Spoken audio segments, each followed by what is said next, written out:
Hey everybody, so I thought I would jump on tonight and talk a little bit about derived houses in astrology. So it is a form of Hellenistic astrology, or it was favored in Hellenistic times, especially by Valens in the 2nd century. If you're a astrologer that does history as well, or historical astrologer. It's also a form of horary or orrery astrology, depending on how you pronounce that, and Uranian astrology too, that fits in there with the Uranian midpoint trees. However, derivative astrology is basically using derived houses for partnership, right? And so I was talking earlier with somebody about how do we identify our different marriages if we've had multiple marriages and those partners and what those partners look like using our chart, right? Because a lot of times we don't have their birth location or their birth time, we just have their birth date. So using your chart, you can do derived houses to find out this information, to locate it in your chart. So I'm going to walk you through some of that tonight. I think it's a good way to, there are Vedic forms of this too. Because I'm an omnist, I do hodgepodge lots of different methodologies in astrology together, and I love Vedic D9s. This can kind of be done with the D9 as well. Basically, we're looking at not just the partner, but how your lives intersect, how to identify them. It kind of gives you like a more granular kind of look at the people and situations surrounding you using your chart because you don't have their specific information. So let's talk about, I'm going to give you a couple of different kind of broad ideas here in terms of how to identify a future spouse in your chart. So using this Hellenistic system of derived houses, looking at your chart, usually your 7th house is your first marriage, your 9th house is going to be your second marriage, and your 11th house is going to be your third marriage. Now, looking at your chart again, your house system, you can identify some of the traits of these individuals. So the 7th house is going to be them, right? We're going to use that as an example here. So going into the 8th house, then, this is say your first marriage. Going into the 8th house, that's going to represent their finances. And of course, you're looking at rulership and planetary influence. 9th house is their siblings, how they relate, how they interact. 10th house is their family life, parents, grandparents. Is it a structured family? Is it kind of a messy family? 11th house is usually their children. The 12th house is usually their health, their well-being. And then going, over the cusp here into the 1st house is how they are going to see you when you meet, right? That's that perception part. 2nd house is usually their debts, their sexuality. 3rd house is their beliefs, their education level. Fourth house is usually their occupation and reputation. 5th house is friendships and dreams. And 6th house is usually representative of past lives, karma, and the unconscious mind in this partnership or with this partner, reading it through the lens of your chart. Now, let's break it down even more for you. I wrote all this down so I wouldn't forget, because sometimes when I do these longer videos, my brain jumps all over the place.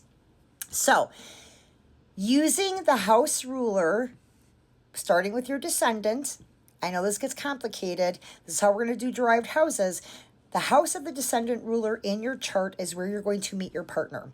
And I'm going to kind of, using that sign and house system, we're going to kind of break down where you're going to meet this person or under what pretense, right?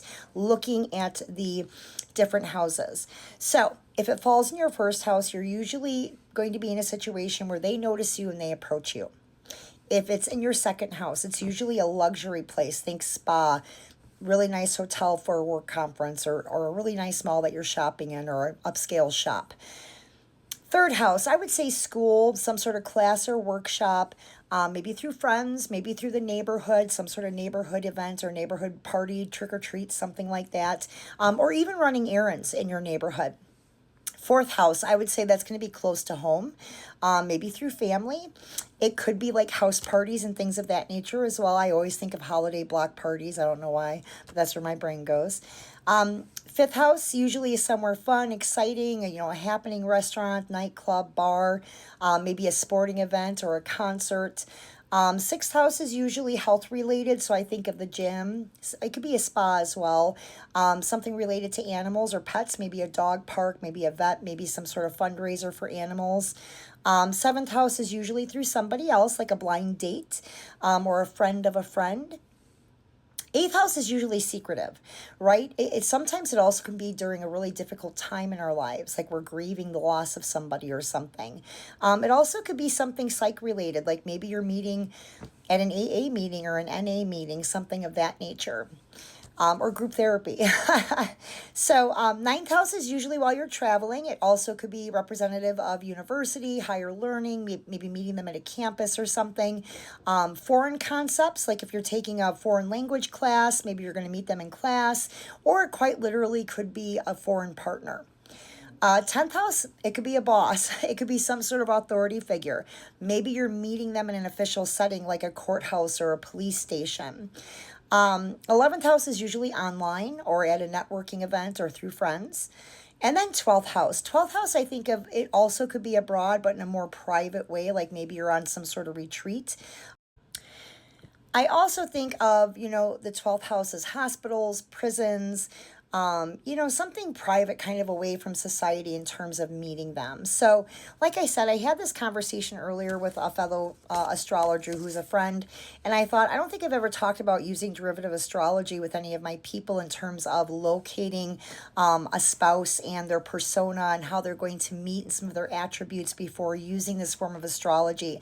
And I do a lot of Hellenic pagan work, and so this is a very Hellenistic form of astrology, so it makes sense that I share this information. Again, I love Vedic D9s. I use Western charts too. I use the karmic squares in Eastern astrology, Tibetan astrology. And I think you should find the system that works best for you. As an omnist, I use a lot of different systems and methods for not just forecasting or divinating, but also for casting. So this is kind of part of my wheelhouse, but hopefully this gave you some good tidbits and, looking at partnership details in your chart. So, the very first thing you want to do is locate them and treat that as the first house, and then use the derived house system, starting again with the house of the descendant. You're using that rulership. That's where you're going to meet your partner, right? And so then move the chart forward from there. But if you have questions, clarity, sometimes I don't always explain things well because I know it in my head, but verbalizing it sometimes is different. Hit me up in the private messages. And other than that, stay magical.